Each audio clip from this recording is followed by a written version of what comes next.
স্বামীকে স্বপ্নে দেখেই প্রেগনেন্ট, বাহ। তোর এ কথা কোনো পাগলে কি বিশ্বাস করবে? বল, কার সাথে পেট বাঁধিয়েছিস? আমার বংশের মান সম্মান কিচ্ছু রাখলি না। কথাটা বলেই পেটের লাথি দিয়ে ফ্লোরে ফেলে দিল অধরার শাশুড়ি। অধরা ব্যথায় কুকিয়ে উঠল। কোনো রকম পড়া থেকে উঠে সোজা হয়ে দাঁড়িয়ে বলল, মা, বিশ্বাস করুন, আমি যা বলছি সব সত্যি বলছি।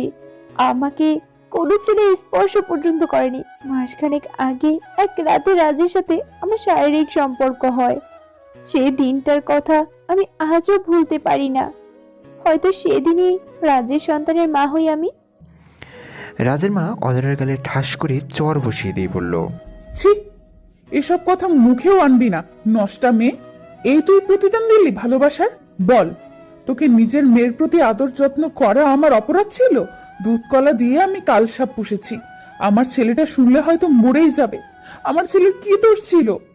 আমার ছেলেটা তো তোকে দু চোখে দেখেনি পর্যন্ত, তার বিশ্বাসের এই প্রতিদান দিলি? বের হয়ে যা, কোনো নষ্ট মেয়ের জায়গা আমার বাড়িতে নেই। অধরার গালে চরটা এতই জোরে লাগে, ঠোঁট কেটে ফিরকি দিয়ে রক্ত গড়িয়ে পড়তে লাগে। রক্তমাখা মুখ নিয়ে বলতে লাগে, মা প্লিজ, আমাকে তাড়িয়ে দিবেন না, বিশ্বাস করেন আমাকে। অধরা রাজের বাবার পায়ে পড়ে গেল, দুপা জাপটে ধরে বলল, ও বাবা, আপনি তো জানেন আমি কেমন মেয়ে। আপনি মাকে বলেন আমাকে যেন বের করে না দেয় বাসা থেকে। আমি কোথায় যাব? বিয়ের পর তো একটা মেয়ের স্বামীর বাড়ি আসল ঠিকানা। রাজের বাবা অধরাকে কিছু না বলে রুমে চলে গেল। অধরা মাথা নিচু করে দাঁড়িয়ে আছে। এই কি হলো? তুই আমার বাসা থেকে বেরিয়ে যাচ্ছিস না কেন? তোর মতো মেয়ের জায়গা নিষিদ্ধ পল্লীতে, আমাদের মতো বাড়িতে নয়। তোর বাবাকে ফোন করে বলছি যেন তার নষ্টা মেয়েকে আমাদের বাসা থেকে নিয়ে উদ্ধার করে আমাদের। মা প্লিজ, বাবাকে এইসব কিছু বলবেন না। বাবা এসব শুনতে পেলে মরে যাবে। আপনার পায়ে পড়ি মা, আমার বাবাকে কিছু বলবেন না। আমাকে কয়েকটা দিন সময় দেন, আমি নিজেই চলে যাব। কয়েকটা দিন মানে? আর এক মুহূর্ত আমাদের বাড়িতে তোর মতো মেয়ের জায়গা নেই। এমন সময় হঠাৎ রাজের ফোন আসলো। রাজের মা ফোনটা রিসিভ করতেই রাজ বলল, মা কেমন আছো? বাবা, ভালো আছি। মা, খুশির খবর আছে, সামনের সপ্তাহে দেশে আসছি। তোমাদের কার কি লাগবে বলে দিও। আচ্ছা মা, তোমার বড় মামার জন্য একটা সোনার নেকলেস নিয়েছি, প্রায় 4 লাখ টাকা দিয়ে। মা, অধরা খুশি হবে না? কি হলো মা, তুমি কোনো কথা বলছো না কেন? রাজের মা কোনো কথা বলছে না, ফোন কানে নিয়ে ফোপিয়ে কান্না করে দিল। মা, তুমি কাঁদছো কেন? অধরার কিছু হয়েছে? বলো, অধরা কি অসুস্থ? মা বলো না, আমার অধরার কি হয়েছে? রাজের মা কিভাবে বলবে? অধরা অন্তঃসত্ত্বা, রাজ শুনে সহ্য করতে পারবে না। কি হলো মা, প্লিজ বলো, তুমি কি হয়েছে অধরার? অধরার ফোনটা সুইচ অফ পাচ্ছি। মা, অধরাকে ফোনটা দাও। রাজের মা চোখের পানি মুছতে মুছতে বলল, বাবা, তোর অধরা আর তোর নেই। তোর অধরা এখন অন্যের সন্তানের মা হতে যাচ্ছে। মা চুপ করো, তোমাদের কথা ভুল হচ্ছে। আমার অধরা আমাকে ঠকাতে পারে না। বলো মা, তোমরা মিথ্যা বলছো। বলো আমি স্বপ্ন দেখছি। বলো না মা। না বাবা, সব সত্যি বলছি। 2 দিন আগে রুমে সেন্সলেস হয়ে পড়ে যায় বৌমা। তখন তোর বাবা ডাক্তার নিয়ে যায়। ডাক্তার কিছু টেস্ট রিপোর্ট দেখে বলে তোর বউ মা হতে চলেছে। প্রথমে আমরা বিলিভ করিনি, কিন্তু ক্লিনিকে নিয়ে আবার প্রেগন্যান্সি টেস্ট করি, পজিটিভ আসে। মা, এমন কিছু শোনার আগে মরণ হলো না কেন আমার? মা, অধরাকে ফোনটা দিবে? কেন আমার সাথে এমনটা করলো? একটা বার জিজ্ঞেস করে দেখব। রাজের মা অধরার হাতে ফোনটা দিয়ে বলল কথা বলতে। অধরা ফোনটা হাতে নিয়ে কাঁপা কাঁপা কণ্ঠে বলল, কেমন আছেন? ভালো আছি। আচ্ছা অধরা, একটাবার আমার কথা ভাবলে না? কীভাবে পারলে আমার জায়গায় অন্য কাউকে বসাতে? কি অপরাধ ছিল আমার? আমি তো তোমাকে সামনাসামনি একটিবার দেখিনি পর্যন্ত। অধরা কি বলবে বুঝতে পারছে না, তাই চুপচাপ চোখের পানি মুছছে। কি হলো কলিজা, কথা বলো। আমার কি অপরাধ ছিল? জানো, তোমার জন্য সোনার নেকলেস কিনেছি, আশা ছিল নিজ হাতে পরিয়ে দিব। রাজ প্লিজ, আমার সাথে কথা বলো না। আমি খারাপ, আমি তোমার স্ত্রী হওয়ার যোগ্য না। আমি অন্য ছেলের সাথে ছিলাম। কথাগুলো বলে ফোনটা কেড়ে দিয়ে কাঁদতে লাগলো অধরা।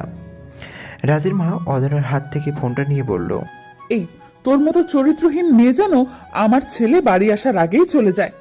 মা, আমি কোথায় যাব? বাবা এসব জানতে পারলে মরেই যাবে। এত যখন ভাবিস পেট বাঁধিয়েছিস কেন? বল, কার সাথে পেট বাঁধিয়েছিস? অধরা আর কিছুই বলল না, তার রুম থেকে চলে গেল। সে জানে যতই সত্যি বলুক কেউ বিশ্বাস করবে না। রাত্রিবেলা অধরা বিছানায় শুয়ে শুয়ে ভাবছে। অধরা আর সারা রাত ঘুমাতে পারল না। এদিকে 2 দিন পর রাজ দেশে আসলো। সবাই রাজকে বিমানবন্দরে যায় রিসিভ করতে, কিন্তু অধরাকে যেতে দেওয়া হয়নি। রাজ বাসায় আসতে আসতে রাত হয়ে যায়। রাজ বাসায় এসেই তার মাকে বলে, মা, অধরা কই? কই থাকবে নষ্টা? তার ঘরে আছে নাকি নাগরের সাথে ভাগছে কে জানে। নাগরের সাথে ভাগলেও হয়তো মনটাকে মানাতে পারতাম। নষ্টাটা বলেও না কার সাথে পেট বাঁধিয়েছে। বলে কি স্বপ্ন দেখে নাকি গর্ভবতী হয়েছে। মা, চুপ করো তো। অধরা জানালার ফাঁক দিয়ে রাজকে রুম থেকে দেখছে আর চোখের পানি ঝরাচ্ছে। ভালোবাসার মানুষটা চোখের সামনে থাকতেই তার সামনে যাওয়ার অধিকারটুকু নেই। এর চেয়ে কষ্টের আর কি হতে পারে? রাত ডিনার শেষ করে রাত 11টার দিকে অধরার রুমে নক করতেই অধরার বুকের ভেতরটা ছেয়াত করে উঠল। অধরা ভয়ে ভয়ে দরজা খুলে দিল। রাজ ঘরে প্রবেশ করতেই পায়ে যখনই সালাম করবে তখনই রাজ সরে গেল। রাজ যেখানে দাঁড়িয়েছিল অধরা ঠিক সেই জায়গায় সালাম করে নিল। অধরা রাজের দিকে তাকাতে পারছে না। এই প্রথমবার রাজকে এতটা কাছ থেকে দেখছে সে। বিয়েটা 6 মাস আগে হলেও বাসরটা এখনো হয়নি। এদিকে অধরা প্রেগনেন্ট। সে রাজকে কিভাবে বলবে সত্যিটা? নীরবতা ভেঙে রাজই বলল, অধরা, বলতে পারো আমি কি অপরাধ করেছিলাম যার জন্য এত বড় কষ্ট দিলে আমাকে? বিয়ের আগে প্রেম পর্যন্ত করিনি, সবটুকু ভালোবাসা আমার স্ত্রীর জন্য রেখেছিলাম, আর সেই তুমি আমার অবর্তমানে। ছি, আমি কিছুই ভাবতে পারছি না। তুমি তো বলেছিলে আমাকে ভালোবেসে ফেলেছো বিয়ের পর।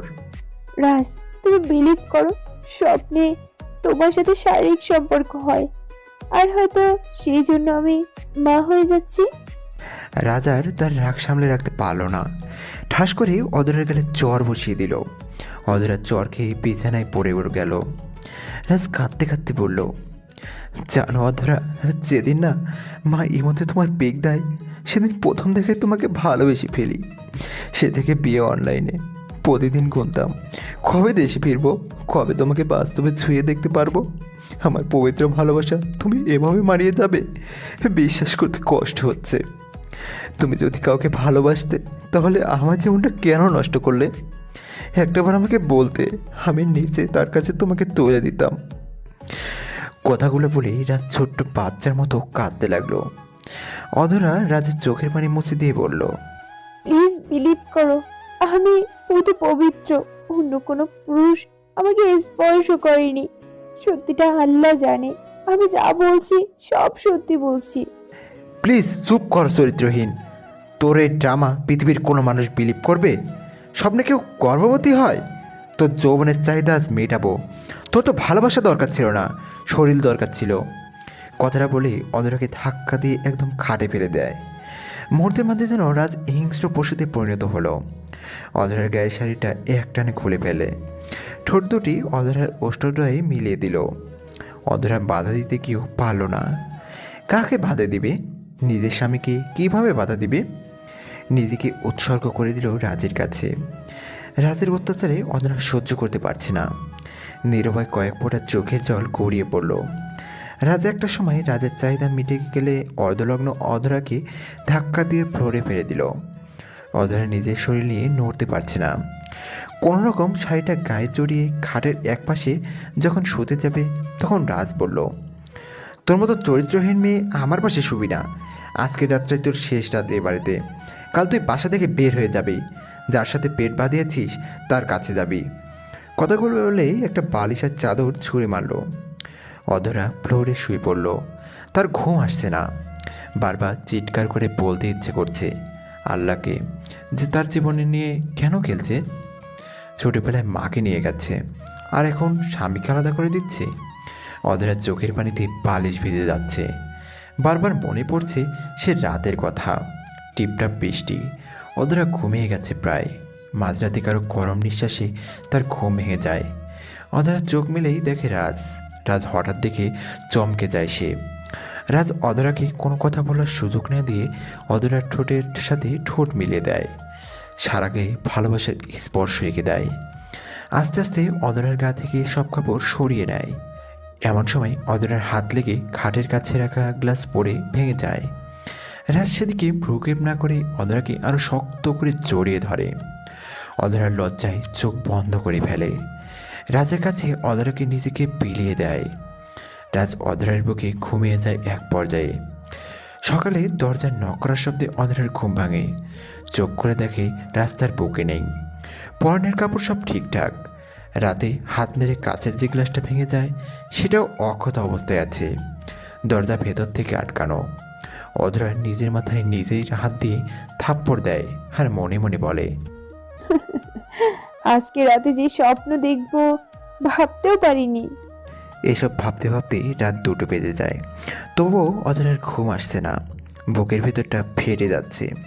হঠাৎ অধরা বুঝতে পারল কে যেন তার বুকের উপরে উঠে চড়ে বসে আছে। বিছানার দিকে তাকিয়ে দেখি রাজ সেখানে নেই। অধরা চেয়ে দেখি তার বুকের উপরে যে মানুষটা সেই রাজ। ভয়ে হাত পা কাঁপছে অধরার। কি হলো, খুব ভয় করছে? আচ্ছা, আমাকে ঠকাতে তোর একবারও বুক কাঁপলো না? আজ তোর শেষ দিন। কথাগুলো বলে গলায় ছুরি ধরল।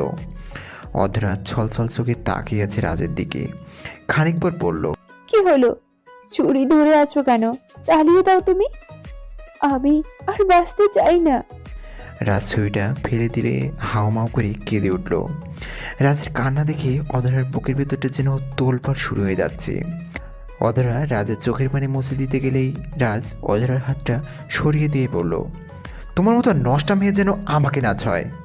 রাজ, বিলিভ করো, আমি তোমার সাথে একটি মিথ্যা কথাও বলিনি। আমার সন্তানের বাবা তুমি। তোমার সাথে স্বপ্নে আমার সামাজিক সম্পর্ক হয়েছে। রাজ অধরার গালে ঠাস করে চর বসিয়ে দিয়ে বলল, চুপ কর, তোর মুখটা আমার দেখতে ইচ্ছে করছে না। আর কত ড্রামা করবি আমার সাথে? অধরা আর কিছুই বলল না। পরের দিন সকাল হতেই এক কান দোকান হতে পুরো এলাকা অধরার গর্ভবতী হওয়ার কথা ছড়িয়ে পড়ল। এলাকার সবাই ছি ছি করতে লাগলো। রাজের মা অধরাকে বলল চলে যেতে। আই, বাড়ি থেকে চলে যাও। ঠিক সময় ডিভোর্স লেটার পৌঁছে যাবে। আর তোমার বাবাকে বলছি কলঙ্কিনী মেয়েকে যেন বাসায় নিয়ে যায়, নয়তো কোনো পতিতা পল্লীতে রেখে যায়। মা প্লিজ, বাবাকে এইসব কিছু বলবেন না। বাবা এইসব শুনলে সহ্য করতে পারবে না। যখন করছিস তখন এসব ভাবতে পারলি না? বল, তোকে নিজের মেয়ের মতো দেখিনি? আর তুই কি না কখনো তোকে রেখে খেয়েছি? ছোট বাচ্চার মতো তোকে মুখে তুলে তুলে খাইয়ে দিয়েছি, আর সেই তুই কি না আমাদের মুখে চুনকালি মেখে দিলি? অধরা তার শাশুড়ির পা দুটি ঝাপড়ে ধরে বলল, মা, আমাকে বিলিভ করেন, আমি কোনো খারাপ কাজ করিনি। আমাকে কোনো পুরুষ স্পর্শ করেনি। আমাকে আপনাদের বাড়ি থেকে বের করে দিবেন না। আপনার পায়ে পড়ি মা। রাজের মা অধরাকে ধাক্কা দিয়ে সরিয়ে দিল। অধরা এবার রাজের পা ধরে বলতে লাগলো, বের করে দিও না। তোমার বউ না, তোমার বাড়ির কাজের মেয়ে হয়ে বাঁচতে দাও আমাকে। রাজ অধরাকে লাথি দিয়ে পা থেকে ছাড়িয়ে দিয়ে বলল, তোর মতো নষ্টাকে আমি কিভাবে জায়গা দেই? আমি তোর মুখ দেখতে চাই না। তুই যদি বাড়ি থেকে না যাস তাহলে আমার মরা মুখ দেখবি। অধরা আর কিছুই বলল না। সে জানে তার কথা পৃথিবীর কেউ বিশ্বাস করবে না, রাজও না। তাই বাসা থেকে বের হয়ে যাওয়ার আগেই বলল, রাজ, একদিন আল্লাহ হয়তো সত্যিটা প্রকাশ করবে। সেদিন আমাকে খুঁজে পাবে না। আর মা, বাবা, আমি ছোটবেলায় মাকে হারিয়ে মা পেয়েছিলাম। বাবাকে রেখে আরেকটা বাবা পেয়েছিলাম। আমি জানি আমি আপনাদের কতটা কষ্ট দিয়েছি। পারলে আমাকে ক্ষমা করবেন। কথাগুলো বলে বের হয়ে গেল বাসা থেকে। রাস্তায় বের হতেই মোড়ের টঙের দোকানেতে বসে থাকা কয়েকটা ছেলে বলল, একদিন আমাদেরও ডাক দিও, আমরা খুব ভালো পারি। অধরা কান্নার থামাতে পারছে না। আঁচল দিয়ে চোখ মুছতে মুছতে চিন্তি করে বাসায় ফিরল। বাসায় প্রবেশ করতে দেখলো পাহাড়ি ভর্তি অনেক মানুষ। বুকের ভেতরটা কেমন করে উঠল। আর একটু কাছে যেতেই দেখলো তার বাবাকে ফ্লোরে শুয়ে রাখা হয়েছে। অধরাকে দেখেই অধরার সৎমা বলল, এই যে কলঙ্কিনী এসেছে, তোর জন্যই তোর বাবা মারা গেছে আত্মহত্যা করে। কাল যখন জানতে পেরেছে তার মেয়ে একটা নষ্টা, সমাজের মানুষ যখন এটা সেটা বলছে, সে আর নিতে পারেনি, রাগে দুঃখে অভিমানে মারা গিয়েছে। তোর জন্য আমি আমার স্বামীকে হারিয়েছি। অধরা তার সৎমায়ের কথায় ঠাস করে ফ্লোরে বসে পড়ল। মাথাটা কেমন যেন ঘুরছে। আল্লাহ, তার সাথে কেন এমন খেলা খেলছে বুঝতে পারছে না। অধরা তার বাবাকে দেখতে গেলেই তার সৎবোন তিশা বলল, কলঙ্কিনী, তুই আমার বাবাকে ছুবি না। তোর জন্য আমার বাবা মারা গেছে, তুই বের হয়ে যা। তৃষা, একটু বাবার মুখটা দেখতে দে, দেখেই চলে যাব। না, তোর মতো মেয়ে আমার বাবাকে দেখতে পারবে না। আপনারা কি দেখছেন? আপনারা কি দেখছেন? বের করে দিচ্ছেন না কেন এই মেয়েকে? এই মেয়ের জন্য বাবা মারা গেছে, আমার মাকে হতে হয়েছে বিধবা। কি হলো, যাচ্ছিস না কেন? অধরাকে টেনে হিসড়ে বাড়ির বাইরে বের করে দেওয়া হলো। বাড়ির ভেতরে কেউ ঢুকতে দিল না। বিকেলবেলা যথাসময়ে অধরার বাবার দাফন সম্পন্ন হয়ে যায়। অধরা তবুও বাড়ির বাইরে দরজার সামনে বসে আছে। তিশা অধরাকে দেখে বলল, তুই আর এই বাড়িতে কোনো দিন আসবি না। বোন, আমার একটা অনুরোধ রাখবি? চুপ, তোর নষ্ট মুখে আমাকে বোন ডাকবি না। বল, কিসের অনুরোধ? আমি আমার রুম থেকে মায়ের ছবিটা নিয়ে চলে যাব, আর কিছু নিব না। আচ্ছা যা। অধরা বাড়ির ভিতরে গিয়ে তার রুম থেকে তার মায়ের ছবিটা নিয়ে যখন বের হবে, ঠিক তখনই দেখতে পেল একটা ডায়েরি খাটের এক কোণায়। ডায়েরির ভেতর থেকে একটা ছবি বের হয়ে আসছে। অধরা কিছু না ভেবেই ডায়েরিটা বের করলো। ডায়েরির প্রতিটা পাতায় পাতায় প্রেম কাহিনী লেখা। ছবিটা যে পাতায় সেই পাতায় স্পষ্ট দেখতে পেল তার বোনের বিয়ের ছবি, তাও রাজের সাথে। আমেরিকায় পড়ালেখা চলাকালীন দুজনকে বিয়ে করে। অধরার হাত পা কাঁপছে। রাজার তিশা তাহলে স্বামী স্ত্রী? তাহলে কেন রাস্তাকে বিয়ে করলো? কেন তার সুন্দর জীবনটা নষ্ট করলো? এদিকে তিশা বলতে লাগলো, এই, তোর কতক্ষণ লাগবে? বের হবি? অধরা দেরি না করে তার মায়ের ছবিটার সাথে বাবার ছবিটা নিয়ে ডায়েরিটা যেখানে ছিল সেখানে রেখে দিল। অধরা বাসা থেকে বের হতেই তার সৎমা বলল, এই নষ্টা মহিলার নষ্টা মেয়ে, তোর জন্য আজকে তিশার বাবা মারা গেল। তোর জন্য আমার সাদা শাড়ি পরতে হলো। তোর মতো কলঙ্কিনীর মুখ যেন আমি আর কোনো দিন না দেখি। তুই মেয়ে নামে কলঙ্ক। তোর জন্য তোর জন্মদাতা বিষ খেয়ে আত্মহত্যা করেছে। কতটা কষ্ট পেলে একটা মানুষ আত্মহত্যা করে জানিস? দোয়া করি তোর মতো নষ্ট মেয়ে যেন কোনো শত্রুর ঘরেও না হয়। আজকের পর থেকে তুই এই বাড়ির কেউ না। তোর জন্য এই বাড়ির দরজা চিরদিনের জন্য বন্ধ। অধরা চোখের পানি মুছে পড়ল। মা, আমি নষ্টা না, আমি নিশ্চয়ই আল্লাহর সর্বশ্রোতা, সবকিছু শুনেনও দেখেন।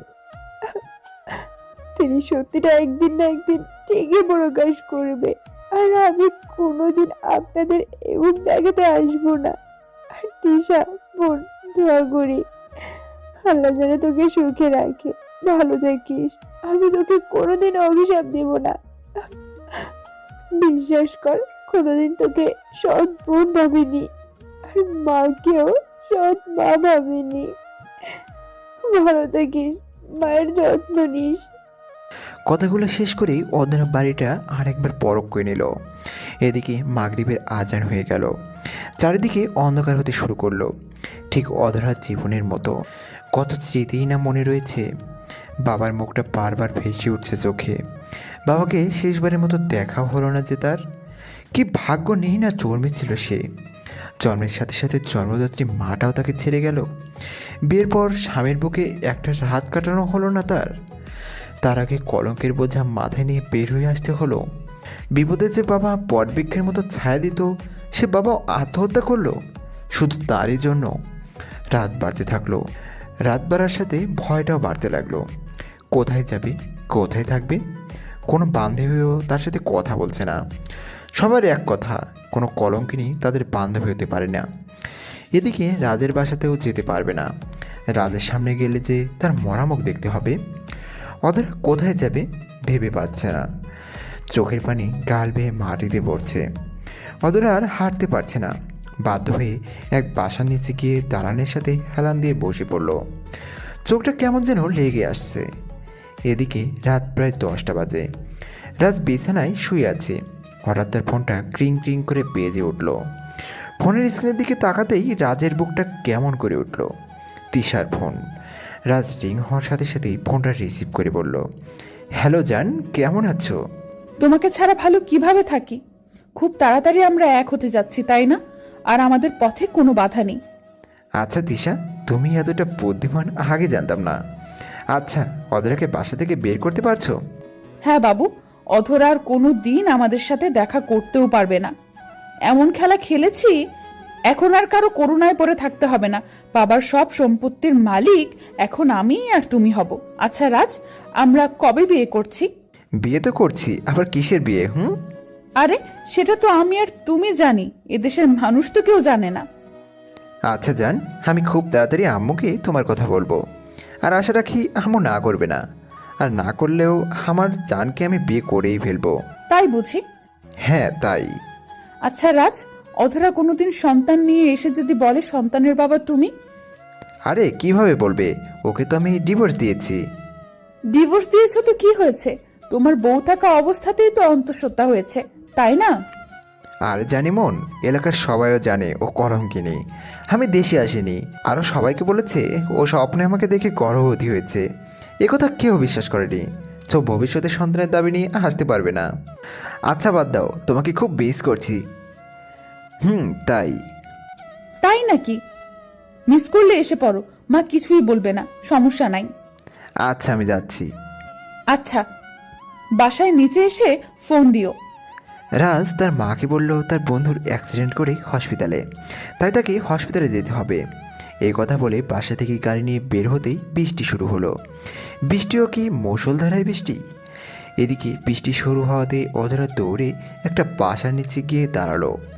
দারোয়ান অধরাকে দেখেই বলল, কাস্টমার পাননি? আমাকে সময় দিবেন? অধরা ভয়ে জড়সড় হয়ে যাচ্ছে। দারোয়ানটা অধরার কাছে আসতেই অধরা দৌড়ে রাস্তায় বেরিয়ে পড়ল।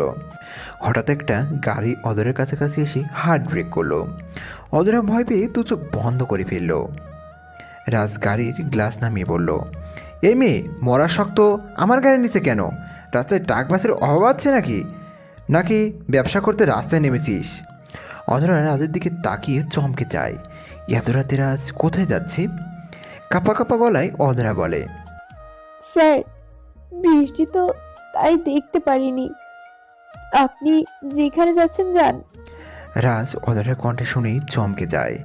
ভালোভাবে তাকিয়ে দেখে বৃষ্টিতে ভিজে যাওয়া মেয়েটি অন্য কেউ নয়, অধরা। রাজ আর কিছুই বলল না। অধরা রাজকে আর কিছুই না বলে বৃষ্টির মাঝেই হাঁটতে লাগলো। রাজ গাড়ি ছেড়ে দিল। পিছনে লুকিং গ্লাসে দেখলো অধরা দাঁড়িয়ে আছে। রাজ আর কোনো ভ্রুক্ষেপ করলো না। অধরা দাঁড়িয়ে দাঁড়িয়ে রাজের চলে যাওয়ার দেখছে। বুক ফেটে কান্না আসছে তার। বৃষ্টির ফোঁটার সাথে সমান তালে চোখের পানি গড়িয়ে পড়ছে। রাজ তিশার বাড়ির সামনে এসেই তিশাকে ফোন দিল। তিশা রাজকে বাড়ির ভেতরে নিয়ে তার মায়ের সাথে কথা বলা শেষ করে রাজকে তার রুমে নিয়ে গেল। বাইরে বৃষ্টির রোমান্টিক পরিবেশ। রাজ তিশাকে টান দিয়ে নিজের কাছে নিয়ে এসে পড়ল। তিশার ঠোঁট জোড়াতে তার ঠোঁট মিলিয়ে দিল। তিশাও সমান তালে রেসপন্স দিতে লাগলো।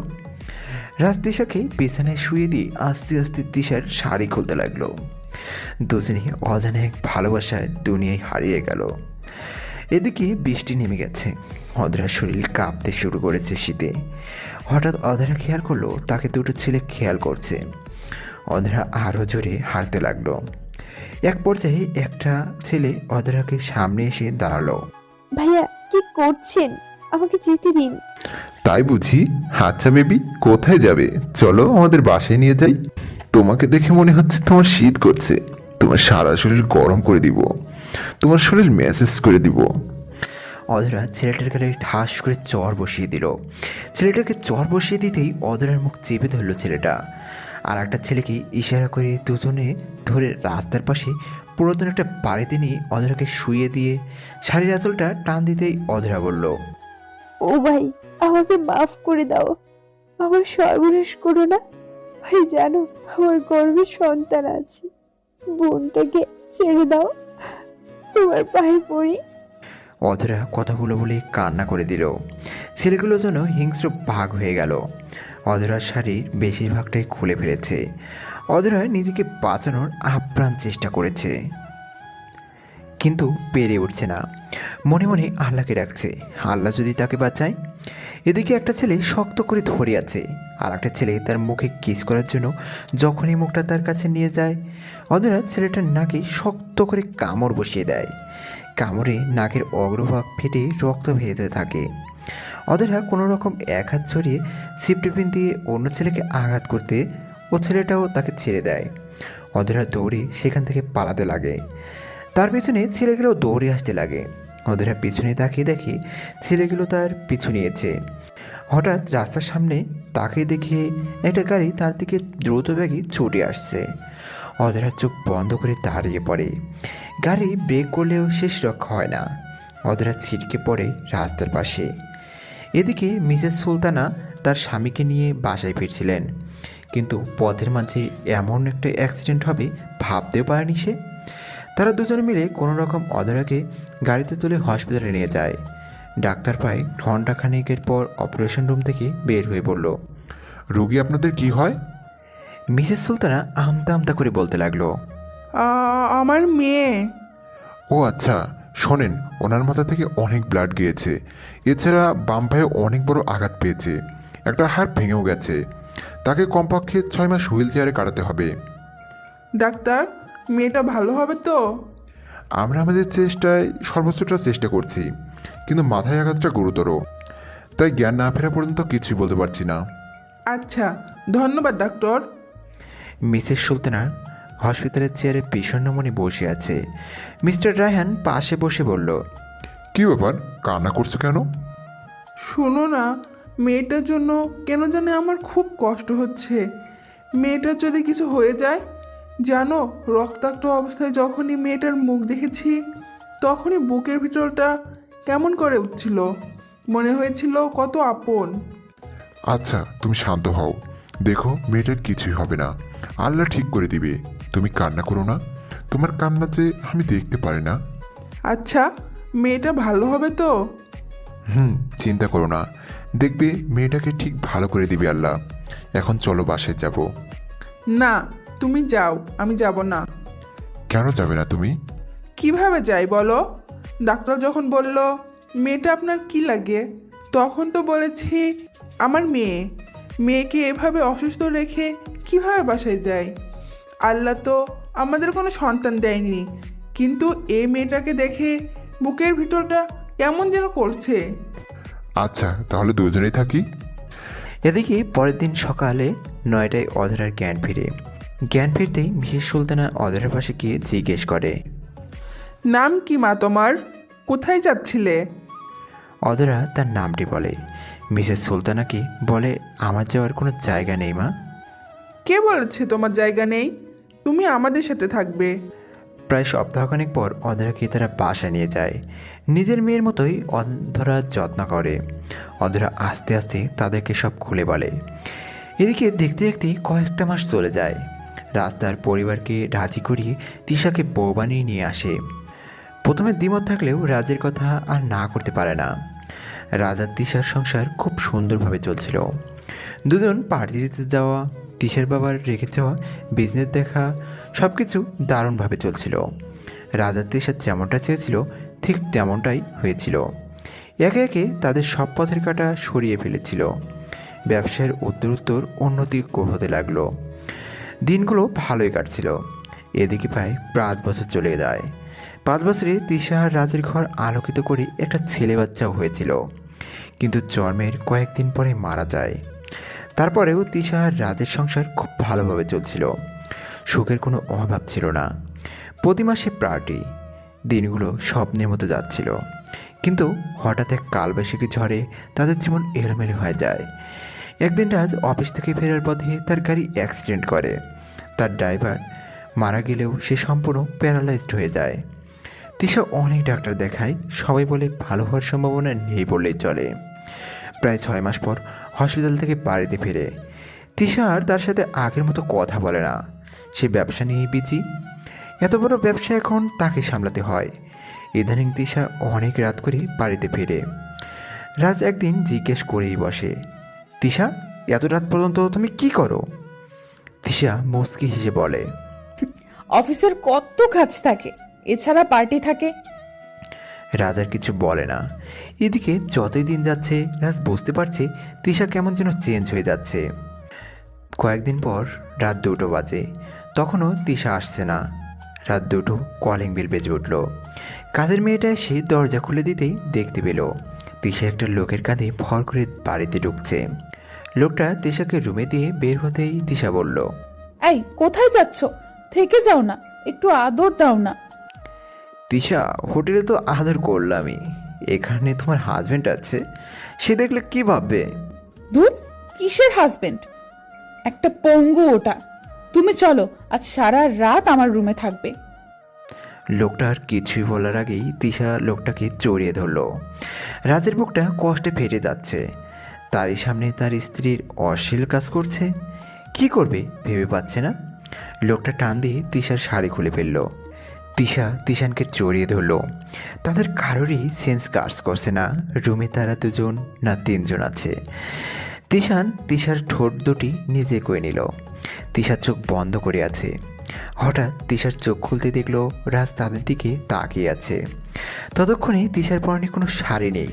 তিশা ফ্লোরে থাকা শাড়িটা তুলতে যাবে, ঠিক তখনই তিশান বলল, কি হলো? হোটেলে তো খুব ভালো পারো, আর এখানে ন্যাকামি করছো কেন সুইটহার্ট? তিশান, কি করছো? পঙ্গুটাকে দেখে মনে হচ্ছে জেগে আছে। আরে দেখলে কি হলো, সে তো আর পারে না। জানো দিশা, তোমার জন্য সত্যি আমার খুব কষ্ট হয়। এমন একটা পঙ্গুর জন্য তুমি আমার মতো ছেলেকে রিজেক্ট করছিলে। তিশান, মেয়েরা মুখ ফুটে সব বলতে পারে না। সত্যি বলতে আমারও অনেক খারাপ লাগতো। মনে হতো জীবনে অনেক বড় পাপ করেছিলাম, যার জন্য এমন একটা পঙ্গু স্বামী পেয়েছি, যে কিনা নিজের খাবারটাও নিজে খেতে পারে না, পারছে না মেরে ফেলতে। যদি পুলিশ কেস হয়ে যায়।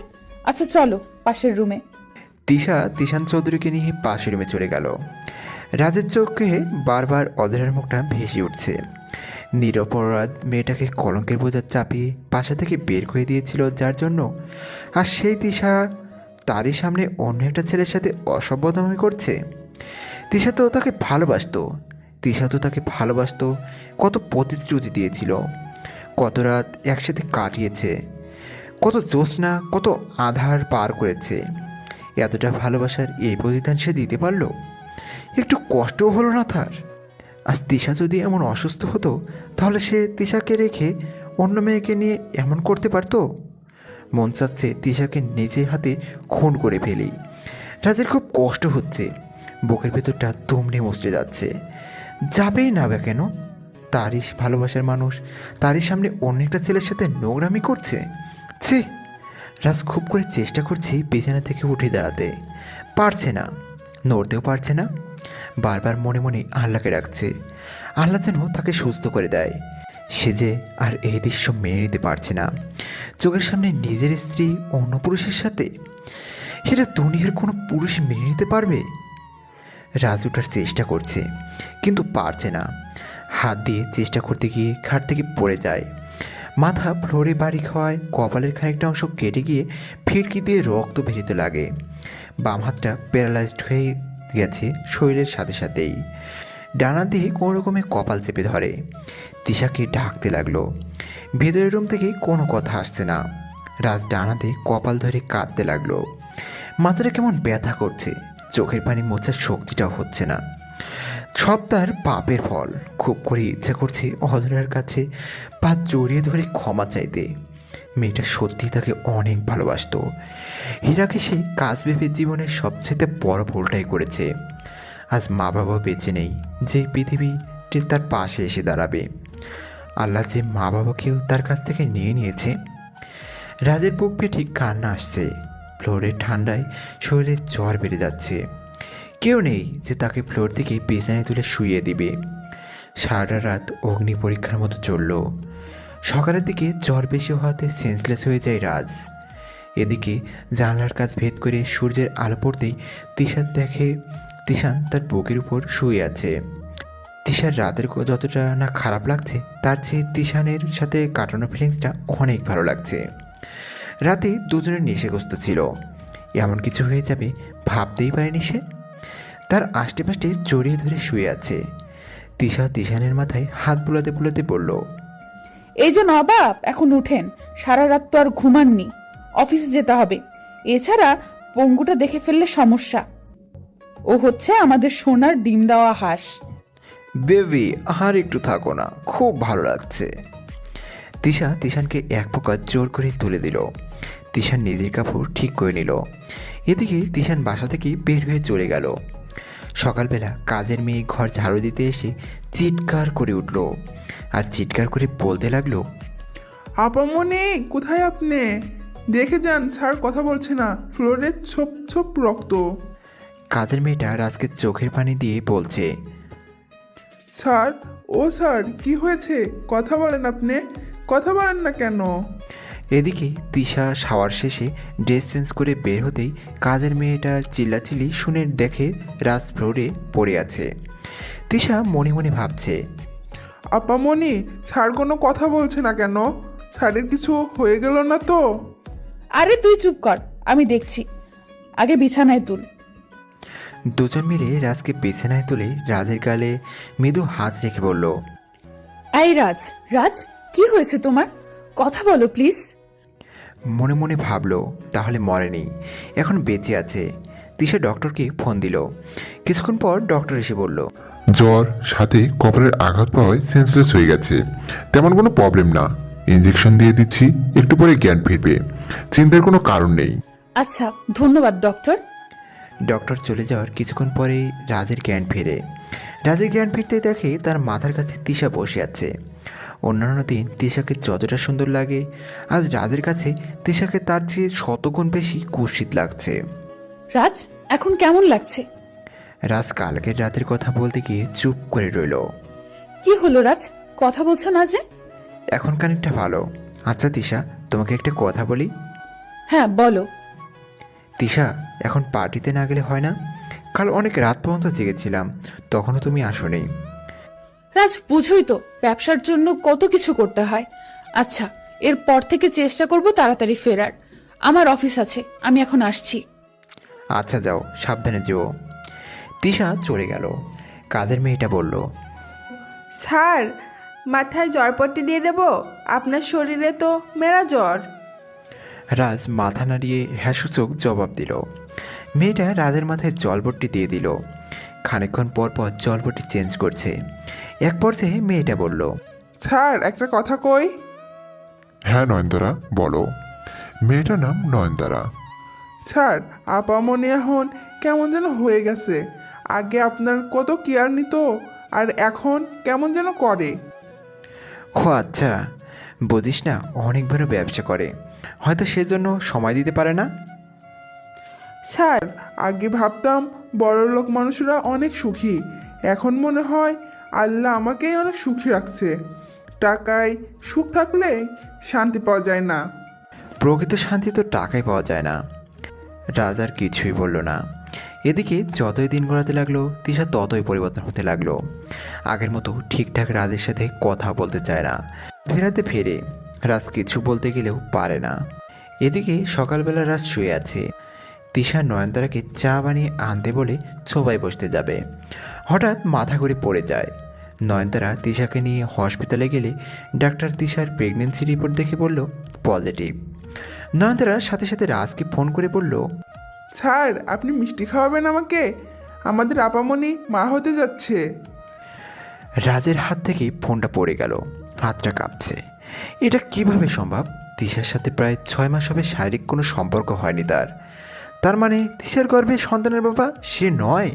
হঠাৎ মনে পড়ে গেল সেদিনের কথা। সেদিন সারা রাত তিশা আর তিশান একসাথে রাত কাটিয়েছে। তাছাড়া না জানি আর কত ছেলের সাথে কুকর্ম করেছে। অন্যের অবৈধ সন্তানের বাবা হতে হবে, কথাটা ভাবতেই বুকের ভেতরটা কেমন ধরে করে উঠল। বারবার অন্ধ্রার কথাগুলো কানে বাড়ি খাচ্ছে। নিরপরাধ মেয়েটাকে কলকের বোঝা চাপানোর এই শাস্তি যে আল্লাহ এতটা কোনভাবে ভোগ করাবে সে ভাবতেও পারেনি। এদিকে সন্ধ্যায় নয়নতারা তিশাকে নিয়ে বাসায় ফিরলেন।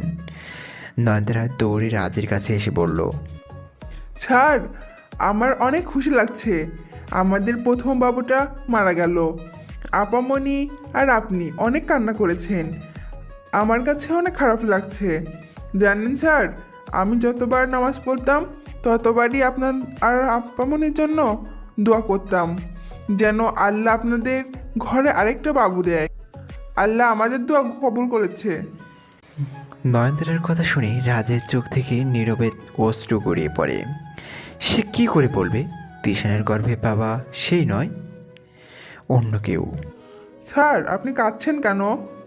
নয়নতারা রাজের চোখের পানি মুছে দিয়ে বলল, নয়নতারা, তুই আমাকে ছাড় নয়, ভাইয়া বলে ডাকবি কেমন?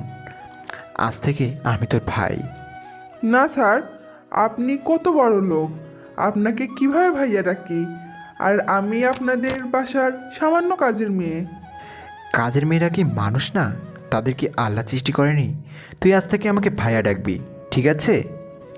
নয়নতারা রাজের কথা শুনি খুব খুশি হয়ে যায়। চোখ থেকে খুশিতে অশ্রু ঝরতে থাকে। কি হলো, কাঁদছিস কেন?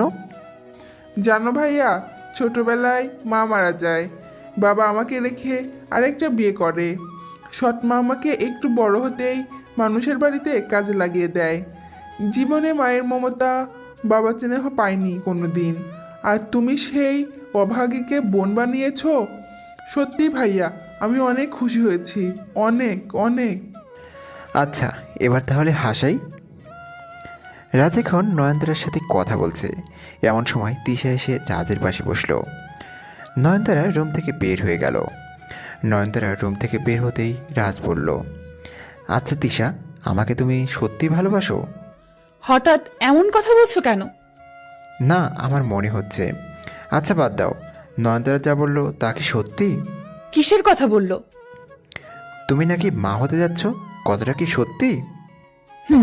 মিথ্যার কি আছে? আমি মা হতে যাচ্ছি আর তুমি বাবা। তিশা, প্লিজ চুপ কর। এটা কি করে সম্ভব? তোর সাথে গত 6 মাসে আমার কোনো শারীরিক সম্পর্ক হয়নি।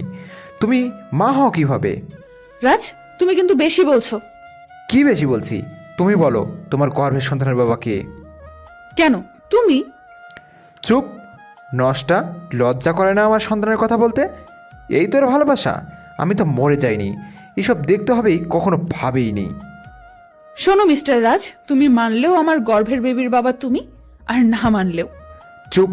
আর একটা কথাও না। তোমার মতো নষ্টা মেয়ে যেন আমার সাথে কথা না বলে। বাহ, অধরার গর্ভে স্বপ্নে সন্তান আসতে পারলে আর তোমার স্ত্রী হওয়ায় আমার গর্ভে সন্তান হলেই দোষ? প্লিজ চুপ কর। তোর মতো নষ্টার চেহারা আমার দেখার ইচ্ছা নেই। তোমার জন্য আমার অধরার মতো নিষ্পাপ মেয়েকে কষ্ট দিয়েছি, আল্লাহ এই জন্যই আমাকে শাস্তি দিচ্ছে। আচ্ছা তিশা, তুমি তো আমাকে ভালোবাসতে, আমরা দুজনে ভালোবাসেই তো বিয়ে করেছিলাম। আজ তোমার যদি আমার মতো কোনো অবস্থা হতো তাহলে আমি তোমাকে ছেড়ে যেতাম না। আমি সত্যি তোমাকে অনেক ভালোবাসি তিশা, কিন্তু তুমি আমার অসুস্থতার সুযোগে অন্য ছেলের সাথে অসভ্যতামি করছো। লজ্জা করে না অন্য ছেলে তোমার শরীর স্পর্শ করতে? প্লিজ তুমি আমাকে গলা টেপে মেরে ফেলো, তবু এভাবে শাস্তি দিও না। রাজ, তোমার ভালোবাসা রাখো। তোমার মতো পঙ্গুকে আমার স্বামী হিসেবে পরিচয় দিচ্ছি, এটাই তোমার ভাগ্য। তুমি কি জানো একটা মেয়ের শারীরিক চাহিদা থাকে, আর তোমার কি আছে? তিশানের যা আছে তার অর্ধেক সম্পদও নেই তোমার।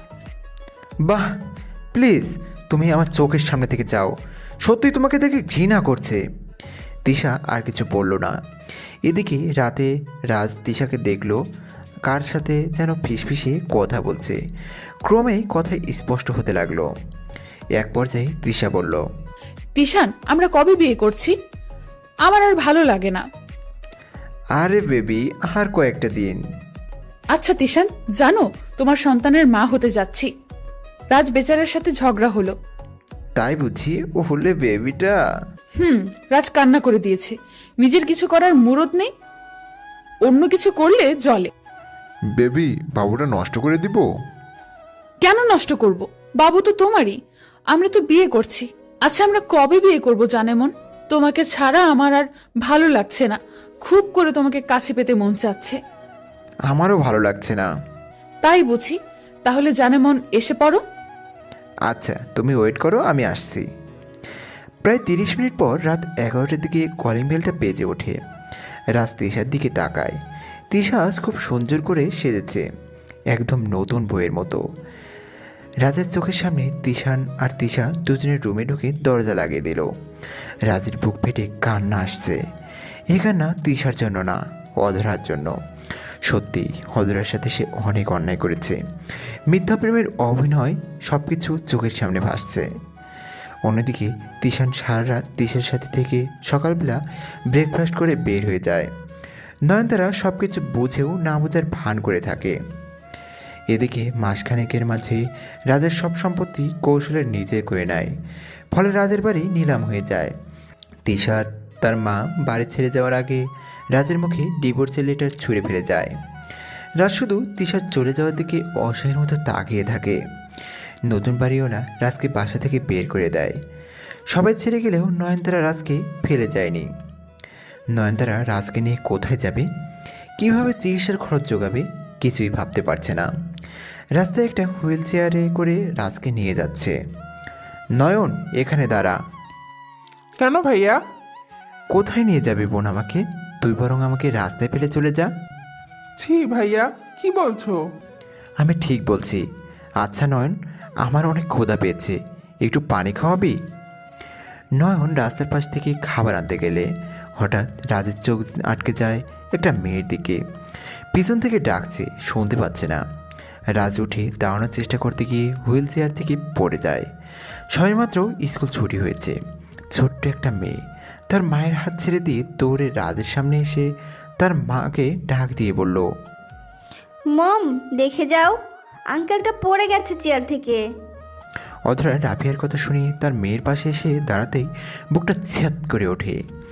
রাজকে সে এভাবে দেখবে কল্পনা করতে পারেনি। হাতের ব্যাগটা কাঁপতে কাঁপতে পড়ে যায়। মম, দেখো, এটা আমার বাবাই। কথাটা বলার আগেই অধরা রাফিয়ার মুখ চেপে ধরে বলল, মামুনি, উনি তোমার আঙ্কেল হবে। অপরিচিত লোককে আঙ্কেল বলতে হয়, এখন থেকে আঙ্কেল বলবে, কেমন? রাফিয়া মাথা নাড়িয়ে বলল, হুম। অধরা রাজের এই অবস্থা দেখে হাতকে ওঠে। কি অবস্থা হয়েছে তার! রাজ কোনো রকম মাথাটা ঘুরিয়ে অধরার দিকে তাকাতেই চমকে যায়। কাঁপা কাঁপা গলায় বলল, অধরা, তুমি? অধরা মাথা নিচু করে আছে, রাজের দিকে একটিবার চোখ দিলেও তাকাচ্ছে না।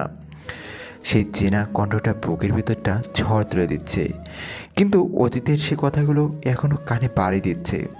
তার তো কোনো দোষ ছিল না। কেন তাকে তাদের দুজনের ভালোবাসার কাছে বলে দিয়েছে? কেন তাকে কলঙ্কিনীর ট্যাগ লাগিয়ে বাড়ি থেকে বের করে দেওয়া হয়েছে? রাজের অতীত ভেবে খুব ঘৃণা হচ্ছে অধরার। বাট রাজকে সে এভাবে দেখবে কল্পনা তো ভাবতে পারেনি। রাস্তায় পড়ে যাওয়ায় রাজের কপালটা কেটে রক্ত ঝরছে। খুব করে ইচ্ছা করছে রক্তগুলো মুছে দেওয়ার। এমন সময় রাফিয়া রাজের কপালে কাটার জায়গায় হাত দিয়ে বলল, মামনি, দেখো, আঙ্কেলটার কপাল কেটে গেছে, কপাল কেটে রক্ত ঝরছে। মম, তুমি মাথাটা বেঁধে দাও না। ইস, আঙ্কেল, আপনার খুব কষ্ট হচ্ছে, তাই না? না মামুনি, আমার খুব ভালো লাগছে। মম, কি করছো? দেখছো না আঙ্কেলটা কষ্ট পাচ্ছে? তুমি কপালটা বেঁধে দাও। অধরা রুমাল দিয়ে কপালটা বেঁধে দিয়ে রাজকে হুইল চেয়ারে বসিয়ে দিয়ে বলল, আপনি কি একাই, আর কেউ সাথে আসেনি? বোন আছে, পানি নিয়ে আসতে গেছে। ও আচ্ছা, সাবধানে থাকবেন, আসি। অধরা যখন রাফিয়াকে নিয়ে চলে যাবে এমন সময় রাজ বলল, অধরা, দাঁড়াও একটু প্লিজ। কে আপনি? নাম ধরে ডাকছেন আমায়? এত সাহস হয় কি করে আপনার? সরি, একটু দাঁড়ান, আপনার সাথে কথা আছে। আচ্ছা, তাড়াতাড়ি বলেন। বলছি, তার আগে বলেন আমার বেবি কোথায়? আপনার বেবি মানে? অবৈধ সন্তানকে নষ্ট করে ফেলছি, যার জন্য আমার জন্মদাতা পিতা আত্মহত্যা করেছে। যে সন্তানের জন্য আমি কলঙ্কিনী উপাধি পেয়েছি, সেই সন্তানকে আমি মেরে ফেলেছি। তাহলে এই সন্তানটাকে? এটা আমার সন্তান। আপনার সন্তান মানে? আপনার কাছ থেকে যখন চলে আসি কলঙ্কের বোঝা নিয়ে, ভেবেছিলাম আত্মহত্যা করব, কিন্তু পারিনি। পথে বকাটের হাতে পড়ি, পরে তাদের হাত থেকে বাঁচতে দৌড়ে পালাতে গিয়ে গাড়ি অ্যাক্সিডেন্ট করে প্রায় 1 সপ্তাহ হসপিটালে থাকি।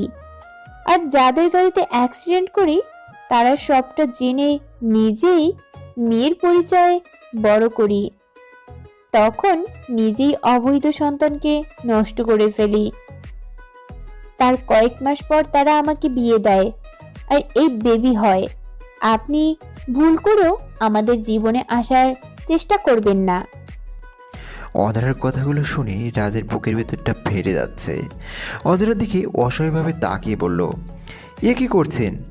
সে সন্তান অবৈধ না, ওটা আমাদেরই সন্তান। সেদিন রাতে আপনি যা স্বপ্নে দেখেছেন সেটা স্বপ্ন ছিল না। আমি আর তিশা পরামর্শ করে এটা করেছি। তিশার কথাতেই কাউকে না জানিয়ে দেশে আসি আমি। সে কথা শুধু আমি আর তিশা জানতো।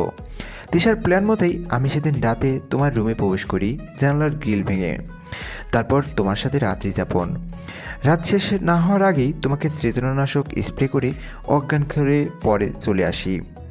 আর সেই জন্যই তুমি মা হও। ওটা অবৈধ সন্তান ছিল না। আমাকে ক্ষমা করে দাও অধরা, আমি তোমার সাথে খুব অন্যায় করেছি। আমি জানি না যে অপরাধ করেছি এই অপরাধের ক্ষমা নেই, তবুও বলছি আমাকে ক্ষমা করে দিও প্লিজ।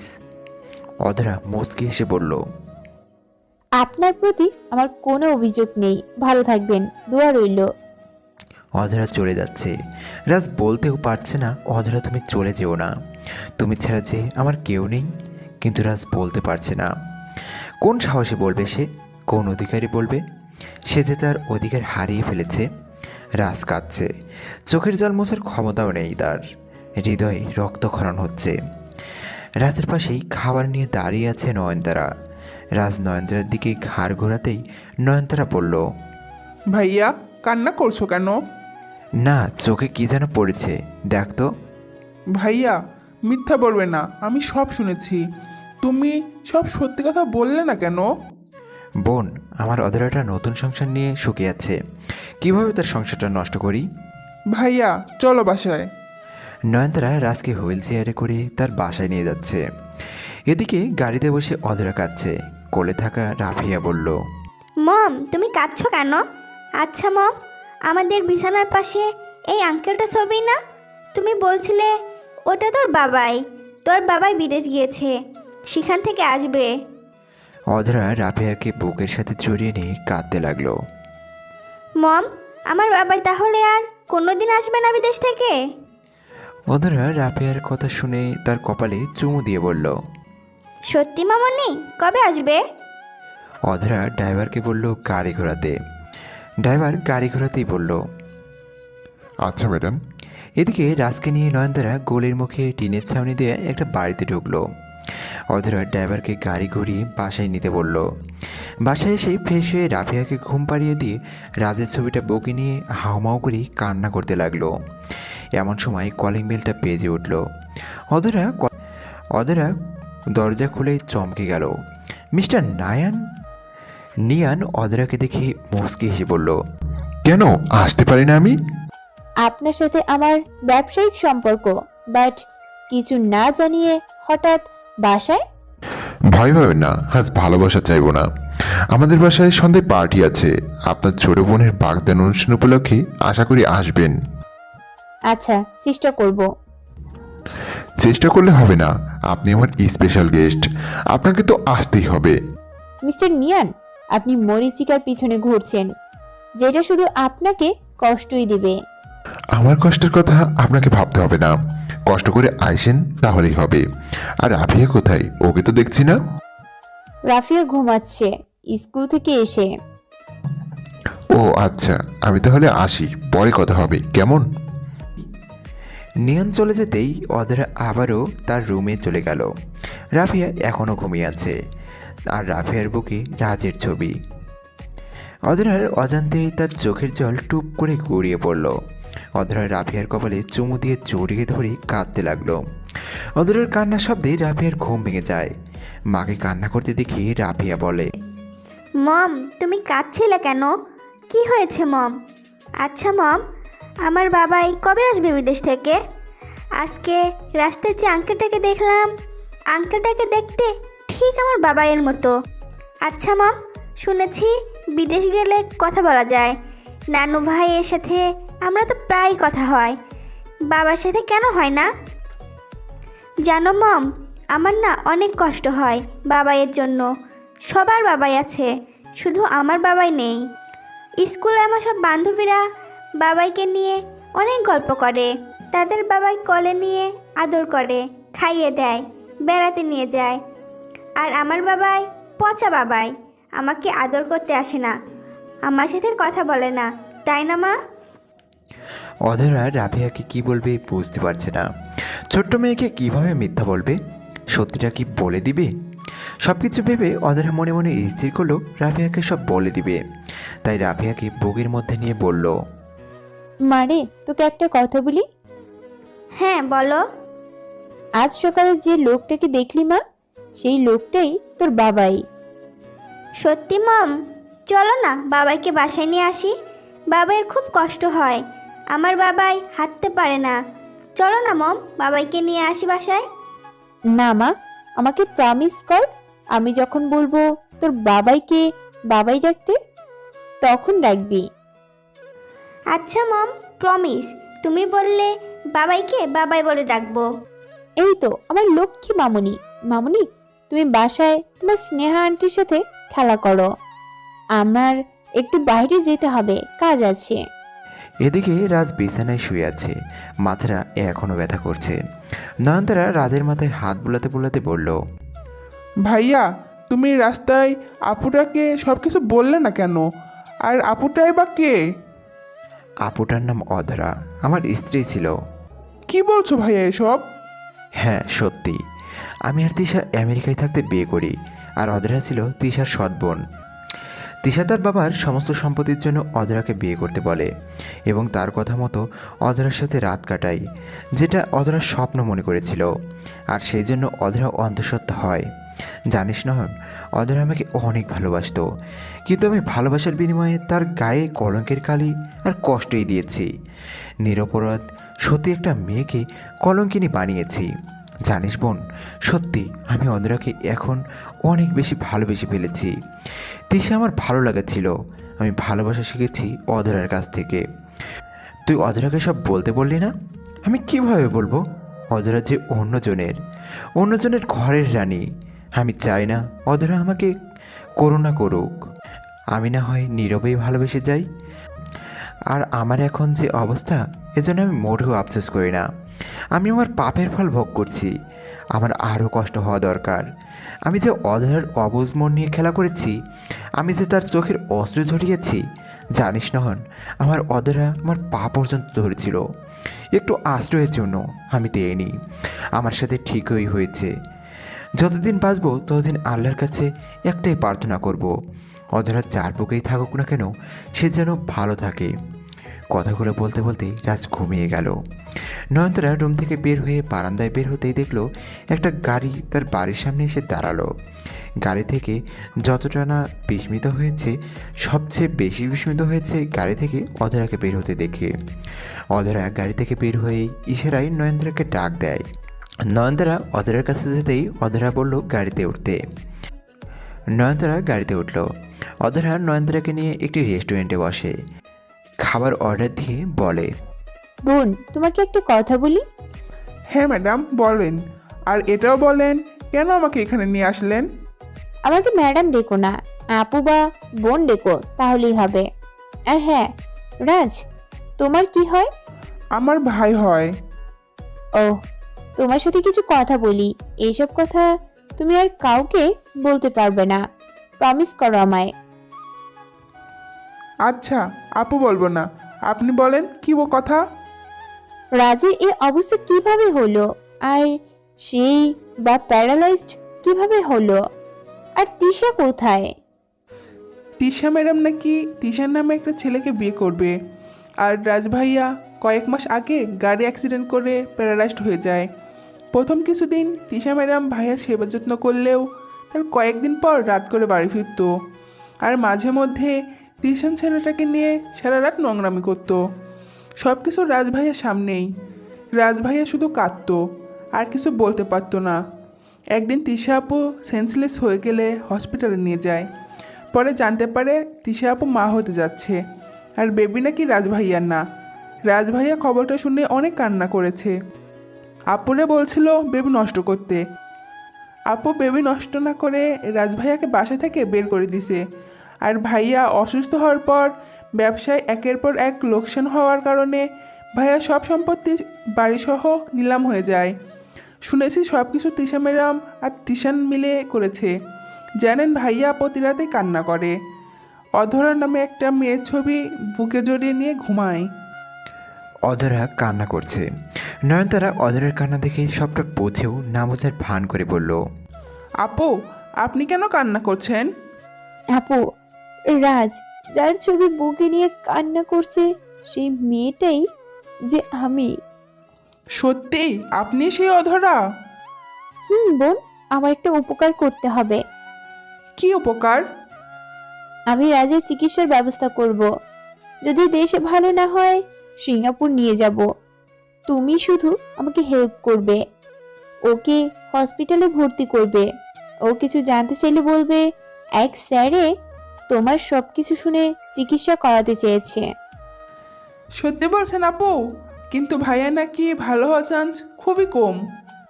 সেটা আল্লাহ ভালো জানে ভালো হবে কি হবে না। তুমি শুধু বলো না রাজকে কখনো যে চিকিৎসাটা আমি করাচ্ছি। এটা রাজ শুনলে কখনোই চিকিৎসা করাতে চাইবে না। আর হ্যাঁ, আজকে কোনো কথাই রাজ যেন জানতে না পারে। আর তুমি চিন্তা করো না, তোমার সব দায়িত্ব আমার। আচ্ছা আপু, আমি কাউকেই বলবো না। আপনি সত্যিই অনেক মহান। আপনাকে এতটা কষ্ট দেওয়ার পরও আপনি ভাইয়ের জন্য এত কিছু করতেছেন। আপু বাদ দাও এইসব, চলো তোমাকে বাসায় পৌঁছে দেই। রাজ আবার তোমাকে না দেখতে পেয়ে চিন্তা করবে। আচ্ছা আপু। অধরা নয়নতারাকে বাসায় পৌঁছে দেয়। নয়নতারা অধরার কথা মতো রাজকে সব কিছু বলে চিকিৎসার জন্য রাজি করায়। 2 দিন পরে একটা লোক এসে অ্যাম্বুলেন্সে করে জাতীয় অর্থোপেডিক হসপিটালে নিয়ে যায়। ডাক্তার রাজের কন্ডিশন বুঝে অধরাকে জানায় এখানে যে চিকিৎসা এতে ভালো হওয়ার সম্ভাবনা খুবই ক্ষীণ, তাই সিঙ্গাপুরে নিয়ে উন্নত চিকিৎসা করালে ভালো হতেও পারে। অধরার ডাক্তারের কথা শুনে 2 সপ্তাহের মাঝেই রাজকে সিঙ্গাপুর পাঠিয়ে দেয়। আর অফিসের কাছে অধরা রাফিয়াকে নিয়ে সিঙ্গাপুরে যায়। দূর থেকে মা মেয়ে রাজকে দেখে আসে। রাফিয়া বারবার অধরাকে বলে, মম, তুমি আমাকে বাবার কাছে যেতে দাও না। অধরা রাফিয়ার গালে চুমু দিয়ে বলে, মারে এখন গেলে যে তোর বাবাই ভালো হবে না আর হাঁটতে পারবে না। আচ্ছা, যাব না। অধরা প্রতি ওয়াক্ত নামাজ শেষে রাজের সুস্থতার জন্য দোয়া করে। আল্লাহর অশেষ রহমতে 3 মাস পরে রাজ পুরোপুরি সুস্থ হয়ে যায়। সুস্থ হয়ে সপ্তাহখানিকের মাঝেই দেশে ফিরে আসে। দেশে ফিরেই রাজ অধরার সাথে দেখা করে। অধরার কাছে ক্ষমা চায়। রাজ জানতে পারে অধরার হাজব্যান্ড মারা গেছে। তাও নয়নতারার কাছে সবটা জেনে রাজ ভাবে অধরা যদি তাকে ক্ষমা করে বুকে টেনে নেয়। কিন্তু অধরা রাজকে অপমান করে বের করে দেয়। আর এটা বলে নেক্সট টাইম তাকে যদি তার আশেপাশে দেখে তাহলে পুলিশে দিবে। অধরার এসব কথা শুনে রাজ বলে, অধরা তুমি আমাকে ক্ষমা করে দাও। আমি জানি আমি তোমার কাছে বড্ড বেশি অন্যায় করেছি, তবে এটাও সত্যি এখন তোমাকে নিজের থেকে বেশি ভালোবেসে ফেলেছি। ভালোবাসা? যেদিন আপনার পায়ে পড়ে একটু আশ্রয় চেয়েছিলাম সেদিন কোথায় ছিল আপনার ভালোবাসা? আপনি নিজেই আমার সাথে রাত কাটিয়ে আমার গর্ভে থাকা আপনার সন্তানকে অস্বীকার করেছিলেন। তখন কোথায় ছিল আপনার ভালোবাসা? আপনি ভালোবাসলেও আমি আপনাকে ভালোবাসি না, আমি আপনাকে জাস্ট হেট করি। তুমি যতই হেট করো, বাট আমি তোমাকে ভালোবাসি আর সারা জীবন ভালোবাসবো। তুমি আমার হার্ট, তুমি আমার জীবন। এটুকু বুকে জড়িয়ে নেব, একটু বুকে জড়িয়ে নিবে। রাজ প্লিজ, তুমি আমার সামনে থেকে চলে যাও, তোমার ওই মুখ দেখতে চাই না। অধরা আমি কি কখনোই ক্ষমা পাওয়ার যোগ্য না? আমাকে কি শেষবারের মতো সুযোগ দেওয়া যায় না? জানো অধরা, আমার অ্যাক্সিডেন্ট হওয়ার পর বুঝেছি তুমি আমার জীবনে কি ছিলে। প্যারালাইজড হওয়ার পর বুঝতে পারি তুমি আমার ভালোবাসা। তিশা আমার আর তোমার সাথে যা করেছে সব আমার আর তোমার সম্পদের জন্য। যেদিন তোমাকে রাস্তায় দেখি সেদিন অনেক খুশি হয়েছিলাম, কিন্তু সেদিন বলিনি তোমার করে নিতে।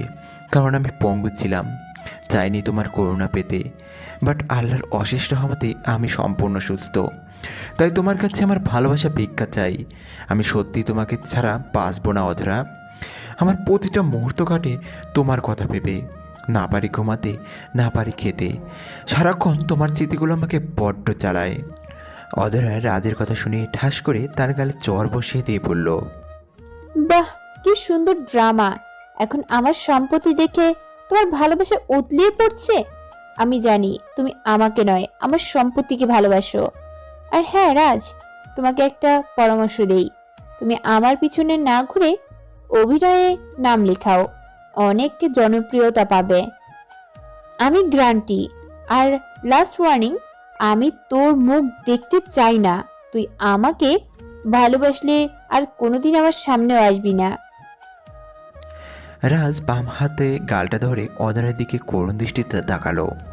অধরা মাথা নিচু করে আছে। রাজ কোনো রকম কান্না চেপে পড়ল। ভালো থাকবেন। হে রাজ, আর কোনোদিন ভালোবাসার দাবিটি আপনার সামনে আসবে না। আর বললেন না টাকার জন্য। ছি, কীভাবে বললেন আপনার টাকার জন্য আমি আপনাকে ভালোবাসি? যাই হোক, আমার ব্যবহারে যদি কষ্ট পেলে আমাকে ক্ষমা করবেন। কথাগুলো বলে রাজ অধরার বাসা থেকে বের হয়ে যায়। পাশের রুম থেকে রাফিয়া দৌড়ে এসে অধরাকে জড়িয়ে ধরে বলল, মামনি, তুমি বাবাইকে মারলে কেন? অধরা কিছুই বলছে না। রাফিয়াকে জড়িয়ে ধরে কাঁদতে লাগলো। সেদিনের পর আর অধরার সামনে যায়নি। বাসা চেঞ্জ করেছে। নয়নতারা বাসায় থাকে। রাজ গার্মেন্টসে কাজ করে। একদিন অফিস থেকে আসলো। নয়নতারা একটি অফিসের কার্ড দিয়ে বলল, ভাইয়া, যে লোকটা তোমার চিকিৎসা করেছে উনি এই কার্ডটা দিয়ে বলেছে যোগাযোগ করতে। 3 দিন পর ভাইবা পরীক্ষা, তুমি যাও, আশা করি চাকরিটা হয়ে যাবে। রাজ নয়নতারার কথা মতো 2 দিন পর কার্ডের ঠিকানা অনুযায়ী সে অফিসে যায়। সবার ভাইবা শেষে রাজের ডাক পড়ল। রাজ ভেতরে ঢুকেই অধরাকে দেখে চমকে যায়। অধরার কোলে রাফিয়া বসে আছে। রাজ অধরাকে দেখেই রুম থেকে বের হয়ে যাচ্ছে। তখন অধরা রাফিয়াকে বলে, মামনি, তোমার বাবাই চলে যাচ্ছে, তোমার বাবাইকে আটকাও। রাফিয়া তার মমের দিকে তাকিয়ে আছে। কি হলো মামনি, যাও, তোমার বাবা তো চলে যাচ্ছে। রাফিয়া তার মমের কোল থেকে নেমে দৌড়ের আজের সামনে গিয়ে দাঁড়ায়। রাজ রাফিয়াকে দেখে বলে, মামনি কিছু বলবে? বাবাই, তুমি আমাকে আর মামনিকে রেখে কোথায় যাচ্ছ? আমাদের ছেড়ে কোথাও যাবে না, জানো না আমার কষ্ট হয়। রাফিয়ার মুখে বাবার ডাক শুনে রাজের বুকটা কেমন করে ওঠে। রাফিয়া রাজের হাতটা ধরে বলে, জানো বাবাই, যেদিন প্রথম তোমাকে রাস্তায় দেখি সেদিন চিনে ফেলি তুমি আমার বাবাই। কেননা মম প্রতি রাতে তোমার ছবিটা বুকে নিয়ে কাঁদতো আর বলতো এটা তোর বাবাই। সেদিন রাস্তায় মম বাবাই ডাকতে না করেছিল। ও বাবাই, বলো তুমি আমাকে আর কখনো ছেড়ে যাবে না? রাজ রাফিয়াকে কি বলবে বুঝতে পারছে না। অধরার সেদিনের কথাগুলো মনে পড়ে যাওয়ায় রাফিয়াকে বলল, মামনি, আমি যে গরিব, তোমার মম কষ্ট পাবে, তুমি তোমার মমের কাছে যাও, আমি আসি। রাত যখন রাফিয়াকে রেখে বাইরে হতে যাবে তখন অধরা পিছন থেকে বলল, তোমার মেয়েকে রেখে কোথায় যাচ্ছ? রাফিয়া তোমারই মেয়ে, আর তোমার পর কাউকে তোমার স্থানে বসাতে পারিনি গর্ভের সন্তানকে নষ্ট করতে। তুমি আমাকে ভালোবাসতে না পারো, তবে আমি তোমাকে নিজের থেকেও বেশি ভালোবাসি এবং ভালোবাসবো। তোমার সামনে কখনো যাইনি, শুধু চেয়েছি তুমি হ্যাপি থাকো। বিশ্বাস করো, যেদিন তোমাকে রাস্তায় ও অবস্থায় দেখি তখন মনে হয়েছিল আমার বুকে কেউ পাথর তুলে দিয়েছে, কষ্টে কলিজা ফেটে যাচ্ছিল। তাহলে সেদিন রাস্তায় অপরিচিতার মতো ফেলে রেখে এসেছিল কেন? এমন সময় নয়নতারা অফিসে আসে। নয়নতারা রাজের কথাগুলো শুনে বলে, ভাইয়া, কাকে বলছো যে তোমাকে রাস্তায় রেখে চলে গেছে? জানো, সেদিন তোমাকে বাসায় নিয়ে যাওয়ার পর বিকেলে অধরা আপুর সাথে কথা হয়। আপু তোমার চিকিৎসা সব দায়িত্ব নেয়। আজ তুমি সুস্থ, এর পেছনে আপুর অবদান। আপু শিহাব ভাইয়ার মাধ্যমে তোমার চিকিৎসা করেছে, কারণ তুমি যদি সব শুনে নিজে চিকিৎসা না করো। রাজ কী বলবে বুঝতে পারছে না। চোখের পানি মুছে অধরাকে বলল, কলিজার টুকরা, তাহলে সেদিন কেন দাঁড়িয়ে দিয়েছো? রাজ, সেদিন তোমার সাথে খারাপ ব্যবহার করেছি যেন বুঝতে পারি আমার জীবনটা কি, আমাকে সত্যি ভালোবাসো কিনা। তা কি বুঝলেন? না, সত্যি ভালোবাসি না। ভালোবাসলে একবার বুকে টেনে নিত। অধরার কথা শেষ করার আগেই রাজ অধরাকে টান দিয়ে বুকে জড়িয়ে নেয়। অধরা রাজকে শক্ত করে বুকে জড়িয়ে নেয়। অধরা কাঁদছে। অধরার চোখের পানিতে রাজের শার্ট ভিজে যাচ্ছে।